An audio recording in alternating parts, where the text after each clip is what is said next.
Hi Waterstones, I'm Rhik Samadder, the author of the upcoming memoir I Never Said I Loved You, in which I explore masculinity and mental health in various ways. And sometimes people ask me about ways we can be better men, and it's a question that my first response is usually, sort of a Scooby-Doo thing. But then I thought about it, and I found some books on my shelf at home which I think can help us answer this question, which is a very important question for half of us, or should be. And the first one is this. It's We Learn Nothing by Tim Creeder. And Tim Creeder is an excellent cartoonist, but he's also an astonishingly good essayist for the New York Times. And I like this as a sort of introduction book to being a better man, because he's really a guy's guy. He's full of lechery, and he's a booze hound, and he likes nothing better than just goofing off and wasting time. Traditional guy things, but he's also an incredibly astute and insightful observer of the human condition. And there are extraordinary essays in here about relationships and politics, and above all, friendship. And I think it's good to know and remember that you can be one of the boys whilst also interrogating what it means to be one of the boys. And there's no one better at that than Tim, so recommended. My second choice, also it's very yellow, I like yellow books. My second yellow book is this.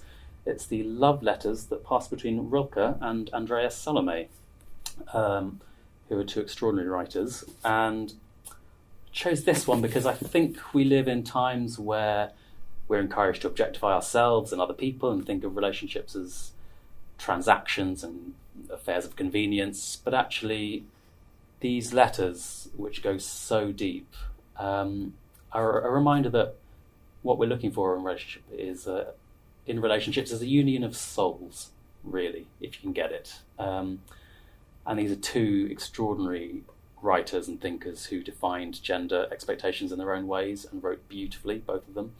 And the letters are just the most extraordinarily deep and rich and profound and humane conversation, which is, I think, what we should be aiming for in relationships. And it's good to remember that. So, recommended.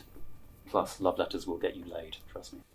And finally, Being Wrong by Catherine Schultz. Catherine Schultz is an extraordinary and, in fact, Pulitzer Prize-winning journalist. She writes very well about earthquakes. But this is a seismic book in a different way. This is an exploration of what it is to be wrong. And I think as men, we've been conditioned to be afraid of being wrong and to never admit it. And if it's pointed out that we've been wrong, or bad behaviour or something about us is pointed out, we tend to deny or get defensive or double down, which isn't very progressive and doesn't really help us move forwards. But this book is very fun. It's not a dressing down or a self-help guide. It's really a very spirited and profoundly joyful philosophical adventure in what it is to be wrong and the benefits of being wrong. And they include broadening our empathy and broadening our sense of self, and teaching us to be open to the world generally. And I think that's a great way to think about being wrong. And we all need to admit when we're wrong sometimes. It's not yellow, but it's pretty good. So I recommend that. Plus also this book, I Never Said I Loved You, by this new author, Rhik Samadder. I'm hearing that's very good, hearing good things about that. So maybe check that out too. Hope that helps.